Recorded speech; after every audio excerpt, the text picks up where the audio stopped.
ਸਤਿ ਸ਼੍ਰੀ ਅਕਾਲ ਜੀ ਸਾਰਿਆਂ ਨੂੰ। ਮੈਂ ਤੁਹਾਡਾ ਆਪਣਾ ਸਿਮਰਨਜੀਤ ਸਿੰਘ। ਕਹਿੰਦੇ ਨੇ ਜਦੋਂ ਬੰਦੇ ਦੀ ਮੌਤ ਆਣੀ ਹੋਵੇ ਉਹ ਪੈਸੇ ਦੇ ਕੇ ਵੀ ਮੌਤ ਖਰੀਦਣ ਚੱਲ ਜਾਂਦਾ ਹੈ, ਭਾਵੇਂ ਉਹਨੂੰ ਅਸਮਾਨ 'ਚ ਜਾ ਕੇ ਮਰਨਾ ਕਿਉਂ ਨਾ ਪਵੇ ਜਾਂ ਫਿਰ ਸਮੁੰਦਰ ਦੀ ਬਿਲਕੁਲ ਗਹਿਰਾਈ 'ਚ ਜਾ ਕੇ ਕਿਉਂ ਨਾ ਮਰਨਾ ਪਵੇ। ਜੇ ਅਸੀਂ ਸਮੁੰਦਰ ਦੀ ਹੀ ਗੱਲ ਕਰੀਏ, ਅਟਲਾਂਟਿਕ ਓਸ਼ਨ ਨੂੰ ਗ੍ਰੇਵਯਾਰਡ ਮੰਨਿਆ ਜਾਂਦਾ ਹੈ, ਜਿਹਦੇ ਵਿੱਚ ਇੱਕ ਸਪੌਟ 'ਤੇ ਹੀ 5000 ਤੋਂ ਜ਼ਿਆਦਾ ਸ਼ਿਪਰੈਕਸ ਡੁੱਬੇ ਹੋਏ ਨੇ। ਇਹਨਾਂ ਸ਼ਿਪਰੈਕਸ ਦੇ ਵਿੱਚ ਕਨੂਜ਼ ਹੋ ਸਕਦੀਆਂ ਨੇ, ਮਾਡਰਨ ਸ਼ਿਪਸ ਹੋ ਸਕਦੀਆਂ ਨੇ ਜਾਂ ਫਿਰ ਵੈਸਲਸ ਹੋ ਸਕਦੀਆਂ ਨੇ। ਤੇ ਇਸੇ ਤਰ੍ਹਾਂ ਹੀ ਬਰਮੂਡਾ ਟ੍ਰਾਇੰਗਲ ਦੇ ਵਿੱਚ 75 ਏਅਰਪਲੇਨਸ ਤੇ ਕਈ ਹਜ਼ਾਰਾਂ ਸ਼ਿਪਸ ਡੁੱਬੇ ਹੋਏ ਨੇ, ਲਾਪਤਾ ਨੇ, ਜੋ ਕਿ ਅੱਜ ਤੱਕ ਮਿਲੇ ਵੀ ਨਹੀਂ ਨੇ। ਇਸੇ ਤਰ੍ਹਾਂ ਹੀ ਜੇ ਅਸੀਂ 1912 ਦੀ ਗੱਲ ਕਰੀਏ, ਟਾਈਟੈਨਿਕ ਦੇ ਵਿੱਚ ਵੀ ਇਸੇ ਤਰ੍ਹਾਂ ਹੀ 1500 ਲੋਕੀ ਮਰੇ ਸੀਗੇ, ਡੁੱਬ ਗਏ। ਜੇ ਅਸੀਂ ਪਿਛਲੇ 10,000 ਸਾਲਾਂ ਦੀ ਗੱਲ ਕਰੀਏ, ਮੰਨਿਆ ਜਾਂਦਾ ਕਿ 30 ਲੱਖ ਤੋਂ ਜ਼ਿਆਦਾ ਸ਼ਿਪਸ, ਜਿਹਦੇ ਵਿੱਚ ਸ਼ਿਪਸ, ਵੈਸਲਸ ਤੇ ਕਨੂਜ਼, ਇਹ ਪਾਣੀ ਦੇ ਵਿੱਚ ਡੁੱਬੇ ਹੋਏ ਨੇ, ਸਮੁੰਦਰਾਂ ਦੇ ਵਿੱਚ। ਤੇ ਇੱਕ ਐਸਟੀਮੇਟ ਦੇ ਨਾਲ ਇਹ ਵੀ ਪਤਾ ਲੱਗਦਾ, ਇਹਨਾਂ ਸਮੁੰਦਰਾਂ ਦੇ ਵਿੱਚ ਜਿੱਥੇ ਸ਼ਿਪਸ ਵਗੈਰਾ ਡੁੱਬੇ ਹੋਏ ਨੇ, ਮੰਨਿਆ ਜਾਂਦਾ ਗੋਲਡ ਐਂਡ ਸਿਲਵਰ ਇੰਨਾ ਜ਼ਿਆਦਾ ਡੁੱਬਿਆ ਹੋਇਆ ਹੈ ਕਿ ਇਹ ਅਪਰੋਕਸੀਮੇਟਲੀ $60 ਬਿਲੀਅਨ ਦਾ ਐਸਟੀਮੇਟ ਲਗਾਇਆ ਜਾਂਦਾ ਹੈ ਕਿ ਇੰਨਾ ਖਜ਼ਾਨਾ ਹਾਲੇ ਵੀ ਸਮੁੰਦਰਾਂ ਦੇ ਵਿੱਚ ਪਿਆ ਹੋਇਆ ਹੈ। ਹੁਣ ਅਸੀਂ ਗੱਲ ਕਰਦੇ ਹਾਂ ਓਸ਼ੀਅਨ ਗੇਟ ਦੀ। ਓਸ਼ੀਅਨ ਗੇਟ ਇੱਕ ਅਮਰੀਕਨ ਕੰਪਨੀ ਆ ਜੋ 2009 ਦੇ ਵਿੱਚ ਦੋ ਜਣਿਆਂ ਨੇ ਮਿਲ ਕੇ ਬਣਾਈ ਸੀਗੀ।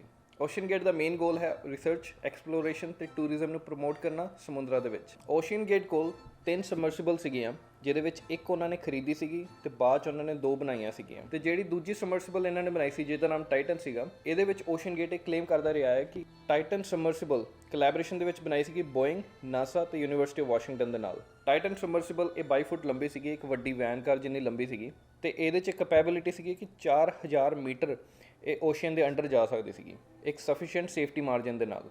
ਤੇ ਟਾਈਟਨ ਦੀ ਜਿਹੜੀ ਬੋਡੀ ਆ, ਇਹ ਕਾਰਬਨ ਫਾਈਬਰ ਤੇ ਟਾਈਟੇਨੀਅਮ ਦੇ ਕੰਪੋਜ਼ਿਟ ਦੇ ਨਾਲ ਬਣੀ ਹੋਈ ਸੀਗੀ। ਤੇ ਇਹਦੇ ਵਿੱਚ ਬੇਸਿਕ ਅਮਿਊਨਿਟੀਜ਼ ਜਿਵੇਂ ਕੁਝ ਸੈਂਡਵਿਚਸ, ਪਾਣੀ ਤੇ ਟਾਇਲਟ ਵਗੈਰਾ ਦੀ ਸੁਵਿਧਾ ਵੀ ਉਪਲਬਧ ਸੀਗੀ। 2021 ਦੇ ਵਿੱਚ ਟਾਈਟਨ ਇੱਕ ਪੈਸੇਂਜਰ ਲਈ ਫੀਸ ਚਾਰਜ ਕਰਦਾ ਸੀ $1.25 ਲੱਖ, ਤੇ 2023 ਦੇ ਵਿੱਚ ਇਹਦੀ ਫੀਸ ਡਬਲ ਹੋ ਜਾਂਦੀ ਹੈ 2 ਸਾਲਾਂ ਦੇ ਵਿੱਚ, ਤੇ $2.5 ਲੱਖ ਹੋ ਜਾਂਦੀ ਹੈ। ਇਹ ਸਾਰਾ ਟੂਰਿਜ਼ਮ ਦਾ ਜਿਹੜਾ ਪੈਕੇਜ ਹੈ, ਇਹ 8 ਦਿਨਾਂ ਦਾ ਸੀਗਾ, ਜਿਹਦੇ ਵਿੱਚ ਇਹਨਾਂ ਨੇ ਕੁਝ ਘੰਟੇ ਲਈ ਡਾਈਵ ਕਰਨੀ ਸੀ ਤੇ ਡਾਈਵ ਕਰਨ ਤੋਂ ਬਾਅਦ ਵਾਪਸ ਜਹਾਜ਼ ਨੇ ਉੱਤੇ ਆਉਣਾ ਸੀਗਾ ਤੇ ਮਦਰਸ਼ਿਪ ਦੇ ਵਿੱਚ ਇਹਨਾਂ ਨੇ ਰੈਸਟ ਕਰਨੀ ਸੀਗੀ। ਫਿਰ ਅਗਲੇ ਦਿਨ ਦਾ ਫਿਰ ਇੱਦਾਂ ਸੇਮ ਪ੍ਰੋਗਰਾਮ ਹੋਣਾ ਸੀ ਤੇ ਫਿਰ ਤੀਜੇ ਦਿਨ ਦਾ ਫਿਰ ਇੱਦਾਂ ਕਰਕੇ 8 ਦਿਨ ਇਹਨਾਂ ਨੇ ਪੂਰੇ ਕਰਨੇ ਸੀਗੇ। ਟਾਈਟਨ ਸਮਰਸੀਬਲ ਨੇ ਜੂਨ 18 ਨੂੰ ਆਪਣੀ ਐਕਸਪੀਡੀਸ਼ਨ ਤਿਆਰ ਕਰਨੀ ਸੀ, ਜਿਹਦੇ ਵਿੱਚ 5 ਲੋਕਾਂ ਨੇ ਇਸ ਸਮਰਸੀਬਲ ਦੇ ਵਿੱਚ ਬਹਿ ਕੇ ਟਾਈਟੈਨਿਕ ਜਹਾਜ਼ ਦੇ ਰੈਕੇਜ ਨੂੰ ਐਕਸਪਲੋਰ ਕਰਨ ਜਾਣਾ ਸੀਗਾ। ਇਹਨਾਂ 5 ਪੈਸੇਂਜਰਸ ਦੇ ਵਿੱਚ ਸਭ ਤੋਂ ਪਹਿਲੇ ਆਉਂਦੇ ਨੇ ਸਟਾਕਟਨ ਰਸ਼, ਜੋ ਕਿ ਓਸ਼ੀਅਨ ਗੇਟ ਦੇ ਫਾਊਂਡਰ ਵੀ ਨੇ। ਦੂਜੇ ਨੰਬਰ 'ਤੇ ਆਉਂਦੇ ਨੇ ਹੈਮਿਸ਼ ਹਾਰਡਿੰਗ, ਜੋ ਕਿ ਇੱਕ ਬ੍ਰਿਟਿਸ਼ ਬਿਜ਼ਨਸਮੈਨ ਨੇ। ਇਹਨਾਂ ਨੇ ਕਈ ਸਾਰੇ ਗਿਨੀਸ ਵਰਲਡ ਰਿਕਾਰਡਸ ਵੀ ਹੋਲਡ ਕੀਤੇ ਨੇ, ਜਿਨ੍ਹਾਂ ਵਿੱਚ ਇੱਕ ਪਾਣੀ ਦੇ ਵਿੱਚ ਡਾਈਵ ਮਾਰਨ ਲਈ ਵੀ ਹੈਗਾ। ਤੀਜੇ ਨੰਬਰ 'ਤੇ ਆਉਂਦੇ ਨੇ ਪੌਲ ਹੈਨਰੀ, ਜੋ ਕਿ 35 ਵਾਰੀ ਇਹ ਟਾਈਟੈਨਿਕ ਦੇ ਸ਼ਿਪ ਰੈਕੇਜ ਨੂੰ ਦੇਖਣ ਜਾ ਚੁੱਕੇ ਨੇ। ਚੌਥੇ ਤੇ 5ਵੇਂ ਨੰਬਰ 'ਤੇ ਆਉਂਦੇ ਨੇ 2 ਬ੍ਰਿਟਿਸ਼ ਪਾਕਿਸਤਾਨੀ, ਜੋ ਕਿ ਇੱਕ ਪਿਓ ਪੁੱਤ ਦੀ ਜੋੜੀ ਹੁੰਦੀ ਹੈ, ਜਿਨ੍ਹਾਂ ਦਾ ਨਾਮ ਸ਼ਹਿਜ਼ਾਦਾ ਦਾਊਦ, ਜੋ ਕਿ 48 ਇਅਰਸ 올ਡ ਸੀਗੇ, ਤੇ ਇਹਨਾਂ ਦੇ ਬੇਟੇ ਸੁਲੇਮਾਨ ਦਾਊਦ, ਜੋ ਕਿ 19 ਸਾਲ ਦੇ ਸੀਗੇ। ਤੇ ਇਹ ਪਾਕਿਸਤਾਨ ਦੇ ਵਨ ਆਫ ਦ ਵੈਲਦੀਐਸਟ ਫੈਮਿਲੀ ਸੀਗੇ। ਜੂਨ 18 2023 ਨੂੰ ਸਵੇਰੇ 8 ਵਜੇ ਜਦੋਂ ਟਾਈਟਨ ਆਪਣੀ ਮਦਰਸ਼ਿਪ ਤੋਂ ਅਲੱਗ ਹੋ ਕੇ ਡਾਈਵ ਮਾਰਦਾ ਓਸ਼ੀਅਨ ਦੇ ਵਿੱਚ, ਤੇ ਐਕਸਪੈਕਟਡ ਹੁੰਦਾ ਹੈ ਕਿ 2 ਘੰਟਿਆਂ ਦੇ ਵਿੱਚ ਓਸ਼ੀਅਨ ਦੇ ਬਿਲਕੁਲ ਸਰਫੇਸ ਤੇ ਪਹੁੰਚ ਜਾਏਗਾ ਜਿੱਥੇ ਟਾਈਟੈਨਿਕ ਦਾ ਰੈਕੇਜ ਪਿਆ ਆ। ਟਾਈਟਨ ਦੀ ਜਦੋਂ ਸਵੇਰੇ 8 ਵਜੇ ਡਾਈਵ ਸ਼ੁਰੂ ਹੁੰਦੀ ਹੈ, ਉਹਦੇ ਤੋਂ 90 ਮਿੰਟ ਬਾਅਦ ਹੀ ਤੇ ਓਸ਼ੀਅਨ ਫਲੋਰ ਤੋਂ ਪਹੁੰਚਣ ਤੋਂ ਹੀ ਪਹਿਲਾਂ ਇਹ ਮੰਨਿਆ ਜਾਂਦਾ ਹੈ ਕਿ ਉਹਦਾ ਕਨੈਕਸ਼ਨ ਮਦਰਸ਼ਿਪ ਤੋਂ ਟੁੱਟ ਜਾਂਦਾ ਆ। ਮਦਰਸ਼ਿਪ ਲਗਾਤਾਰ ਕੋਸ਼ਿਸ਼ ਕਰਦੀ ਰਹਿੰਦੀ ਹੈ ਕਿ ਟਾਈਟਨ ਸਮਰਸੀਬਲ ਦੇ ਨਾਲ ਕਿਸੇ ਤਰ੍ਹਾਂ ਕਨੈਕਸ਼ਨ ਬਣ ਜਾਵੇ। ਹੋਰ ਡਾਈਵ ਕਰਨ ਤੋਂ 7 ਘੰਟਿਆਂ ਬਾਅਦ ਇਹ ਪਲਾਨ ਦੇ ਵਿੱਚ ਸੀਗਾ ਕਿ ਟਾਈਟਨ ਸਮਰਸੀਬਲ ਨੇ ਵਾਪਸ ਓਸ਼ੀਅਨ ਦੇ ਫਲੋਰ ਦੇ ਵਿੱਚ ਆਉਣਾ ਆ। ਇੱਕ ਗੱਲ ਹੋਰ ਜਾਣਨਾ ਜ਼ਰੂਰੀ ਹੈ ਕਿ 3 ਵਜੇ, ਦੁਪਹਿਰ ਦੇ 3 ਵਜੇ ਇਹ ਪਲਾਨ ਦਾ ਹਿੱਸਾ ਸੀਗਾ ਕਿ ਟਾਈਟਨ ਨੇ ਕਿਸੇ ਵੀ ਤਰੀਕੇ, ਭਾਵੇਂ ਕਨੈਕਸ਼ਨ ਟੁੱਟਿਆ ਹੋਵੇ, ਭਾਵੇਂ ਕੋਈ ਗੜਬੜ ਹੋਵੇ ਜਾਂ ਨਾ ਹੋਵੇ, ਪਲਾਨ ਦੇ ਮੁਤਾਬਿਕ ਟਾਈਟਨ ਨੇ ਦੁਬਾਰਾ ਉੱਪਰ ਆ ਜਾਣਾ ਸੀਗਾ। ਜਦੋਂ ਟਾਈਟਨ 3 ਵਜੇ ਦੇ ਐਕਸਪੈਕਟਡ ਟਾਈਮ ਤੇ ਸਰਫੇਸ 'ਚ ਨਹੀਂ ਆਉਂਦਾ ਆ, ਇਹ ਤੋਂ 2.5 ਘੰਟੇ ਬਾਅਦ ਹੀ ocean gate company coast guard ਨੂੰ ਇਨਫੋਰਮ ਕਰ ਦਿੰਦੀ ਕਿ 5 ਬੰਦੇ ਇਹਨਾਂ ਦੇ ਟਾਈਟਨ ਦੇ ਸ਼ਿਪ ਰੈਕੇਜ ਨੂੰ ਦੇਖਣ ਗਏ ਸੀ ਤੇ ਵਾਪਸ ਮੁੜ ਕੇ ਨਹੀਂ ਆਏ। Tonight, the desperate search in the North Atlantic for a missing submersible near the Titanic.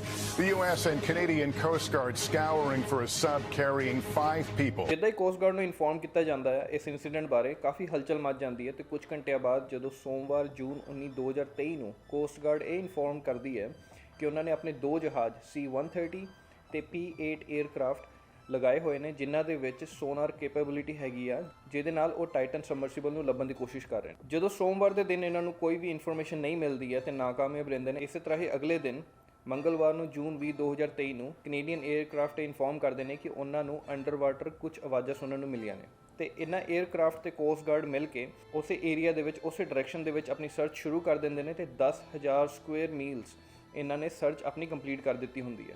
ਤੇ ਇਸੇ ਦਿਨ ਕੋਸਟ ਗਾਰਡ ਨੇ ਇਹ ਵੀ ਰਿਪੋਰਟ ਕੀਤਾ 8 ਵੈਸਲਸ, 5 ਕੈਨੇਡੀਅਨ ਸ਼ਿਪਸ, ਇੱਕ ਫ੍ਰੈਂਚ ਰਿਸਰਚ ਵੈਸਲ, ਇੱਕ ਮੋਟਰ ਵੈਸਲ, ਹੋਰਾਈਜ਼ਨ ਆਰਕਟਿਕ ਤੇ ਕਮਰਸ਼ੀਅਲ ਵੈਸਲ ਜਿਹਦਾ ਨਾਮ ਸਕਾਂਡੀ ਵਿਨਲੈਂਡ ਸੀਗਾ, ਇਹ ਸਾਰੇ ਇਸ ਮਿਸ਼ਨ 'ਚ ਲੱਗੇ ਹੋਏ ਨੇ। ਹੁਣ ਦਿਨ ਚੜ੍ਹਦਾ ਵੈਡਨਸਡੇ ਜੂਨ 21 2023 ਦਾ। ਇਹਦੇ ਵਿੱਚ ਕੋਸਟ ਗਾਰਡ ਰਿਪੋਰਟ ਕਰਦਾ ਉਹਨਾਂ ਨੇ ਹੋਰ ਸਪੋਰਟ ਐਡ ਕੀਤੀ ਹੈ, ਜਿਹਦੇ ਵਿੱਚ ਇੱਕ C-130 ਜਹਾਜ਼ ਐਡ ਕੀਤਾ ਹੈ ਤੇ ਮੈਗੈਲਨ ROV ਵੀ ਐਡ ਕੀਤਾ ਗਿਆ ਹੈ। ਇਹਨਾਂ ਨੇ ਇਹ ਵੀ ਦੱਸਿਆ ਕਿ ਨੇਵੀ ਨੇ ਵੀ ਆਪਣੇ ਐਕਸਪਰਟਸ ਭੇਜੇ ਆ ਤੇ ਡੀਪ ਓਸ਼ੀਅਨ ਸੈਲਵੇਜ ਸਿਸਟਮ ਵੀ ਡਿਜ਼ਾਈਨ ਕੀਤਾ ਗਿਆ ਹੈ ਜੋ ਕਿ ਅੰਡਰ ਵਾਟਰ ਆਬਜੈਕਟਸ ਨੂੰ ਲਿਫਟ ਕਰ ਸਕੇ। ਇਹਨਾਂ ਸਾਰੇ ਐਕਸਪਰਟਸ ਦਾ ਇਹ ਕਹਿਣਾ ਸੀਗਾ ਸਭ ਤੋਂ ਵੱਡੀ ਚੁਣੌਤੀ ਟਾਈਟਨ ਦੇ ਲਈ ਇਸ ਟਾਈਮ ਇਹ ਹੋਏਗੀ ਆਪਣੇ ਪੈਸੇਂਜਰਸ ਨੂੰ ਵਾਰਮ ਰੱਖਣਾ, ਉਹਨਾਂ ਨੂੰ ਨਿੱਘ ਦੇ ਸਕਣਾ, ਕਿਉਂਕਿ ਓਸ਼ਨ ਦੇ ਵਿੱਚ ਬਹੁਤ ਜ਼ਿਆਦਾ ਠੰਡ ਹੋਣੀ ਹੈ ਤੇ ਇੱਕ ਆਕਸੀਜਨ ਦੀ ਦੂਜੀ ਚੁਣੌਤੀ ਆ ਕਿ ਇਹਨਾਂ ਦਾ ਆਕਸੀਜਨ ਬਹੁਤ ਜਲਦੀ ਰਨ ਆਊਟ ਹੋ ਰਿਹਾ ਹੈ। ਇਹਦੇ ਤੋਂ ਇੱਕ ਦਿਨ ਬਾਅਦ ਥਰਸਡੇ ਜੂਨ 22 2023 ਨੂੰ 11:15 ਵਜੇ ਸਵੇਰ ਦੇ ਕੋਸਟ ਗਾਰਡ ਇਹ ਅਨਾਉਂਸ ਕਰਦਾ ਹੈ ਕਿ ਉਹਨਾਂ ਨੂੰ ਇੱਕ ROV ਦੀ ਮਦਦ ਦੇ ਨਾਲ ਟਾਈਟਨ ਦੀ ਡਿਬਰੀਜ਼ ਮਿਲੀਆਂ ਨੇ, ਜੋ ਕਿ ਇੱਕ ਰਿਜ਼ਲਟ ਹੋ ਸਕਦਾ ਆ ਅੰਡਰ ਵਾਟਰ ਇੰਪਲੋਜਨ ਦੇ। ਹੁਣ ਮੈਂ ਤੁਹਾਨੂੰ ਇੱਕ ਵੀਡੀਓ ਦਿਖਾਉਣ ਲੱਗਾ ਹੈ ਇੱਕ ਐਟਮੋਸਫੇਰਿਕ ਪ੍ਰੈਸ਼ਰ ਦੇ ਨਾਲ ਇੱਕ ਵਹੀਕਲ ਦਾ ਕੀ ਹਾਲ ਬਣ ਜਾਂਦਾ ਆ।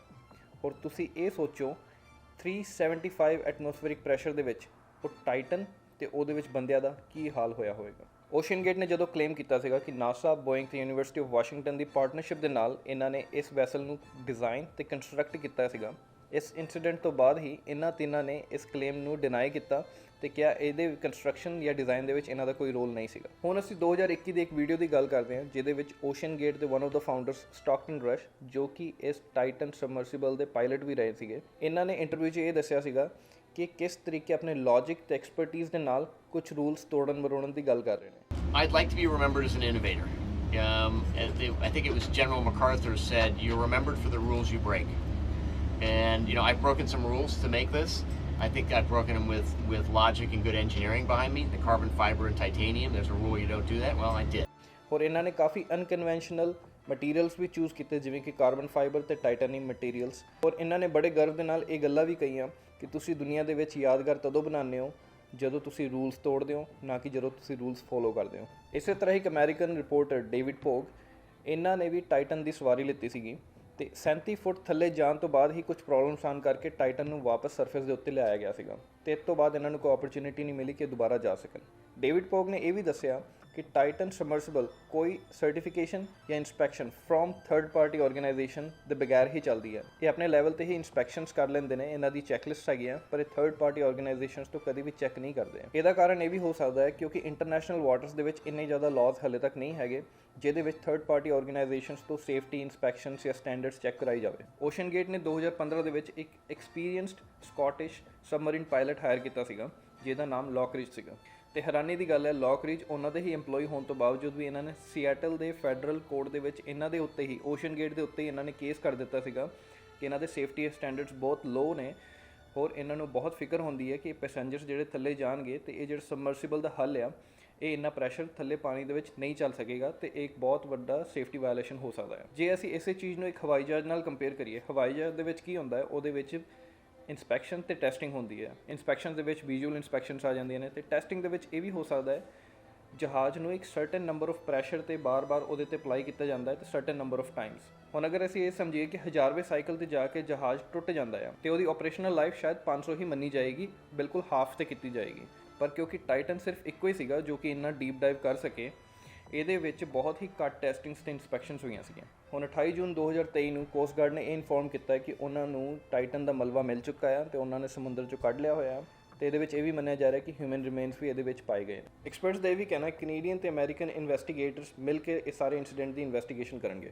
ਇਹ ਸ਼ਾਇਦ ਇਸੇ ਤਰੀਕੇ ਹੀ ਇਨਵੈਸਟੀਗੇਟ ਕੀਤਾ ਜਾਏਗਾ ਜਿਵੇਂ ਇੱਕ ਪਲੇਨ ਜਦੋਂ ਵੀ ਕ੍ਰੈਸ਼ ਹੁੰਦਾ ਹੈ ਤਾਂ ਉਹਦਾ ਮਲਬਾ ਸਾਰਾ ਜੋੜ ਕੇ ਇੱਕ ਪਜ਼ਲ ਵਾਂਗੂ ਜੋੜਿਆ ਜਾਂਦਾ ਤੇ ਪਤਾ ਕੀਤਾ ਜਾਂਦਾ ਉਹਦਾ ਫੇਲੀਅਰ ਪੁਆਇੰਟ ਕੀ ਸੀਗਾ। ਸ਼ਾਇਦ ਇਸੇ ਤਰੀਕੇ ਹੀ ਇਹਦੀ ਇਨਵੈਸਟੀਗੇਸ਼ਨ ਲੀਡ ਹੋਏਗੀ। ਹੋਪਫੁਲੀ ਇਸ ਸਾਰੇ ਇਨਸੀਡੈਂਟ ਤੋਂ ਬਾਅਦ ਕਈ ਲੈਸਨਸ ਲਿੱਤੇ ਜਾਣਗੇ ਤੇ ਇੰਟਰਨੈਸ਼ਨਲ ਵਾਟਰਸ ਦੇ ਉੱਤੇ ਕੋਈ ਲਾਅ ਵੀ ਬਣੇ ਜਾਣਗੇ ਕਿ ਥਰਡ ਪਾਰਟੀ ਆਰਗੇਨਾਈਜੇਸ਼ਨਸ ਕੁਝ ਸੇਫਟੀ ਪ੍ਰੋਟੋਕੋਲਸ ਇਨ ਪਲੇਸ ਬਣਾਉਣ ਜਿਹਦੇ ਕਰਕੇ ਲੋਕਾਂ ਦੀ ਜਾਨ ਬਚ ਸਕੇ ਆਉਣ ਵਾਲੇ ਸਮੇਂ ਦੇ ਵਿੱਚ। ਅਸੀਂ ਉਮੀਦ ਕਰਦੇ ਤੁਹਾਨੂੰ ਵੀਡੀਓ ਬਹੁਤ ਪਸੰਦ ਆਈ ਹੋਏਗੀ ਤੇ ਕਮੈਂਟਸ ਵਿੱਚ ਜ਼ਰੂਰ ਦੱਸਿਓ ਤੁਹਾਡਾ ਕੀ ਫੀਡਬੈਕ ਹੈ ਇਸ ਵੀਡੀਓ ਬਾਰੇ ਤੇ ਸਾਨੂੰ ਇਹ ਵੀ ਜ਼ਰੂਰ ਦੱਸਿਓ ਤੁਸੀਂ ਆਉਣ ਵਾਲੀ ਵੀਡੀਓਜ਼ ਕਿਵੇਂ ਦੀ ਦੇਖਣਾ ਚਾਹੋਗੇ, ਕਿੰਨਾ ਟੌਪਿਕਸ 'ਚ ਹੋਰ ਡਿਸਕਸ਼ਨ ਚਾਹੋਗੇ।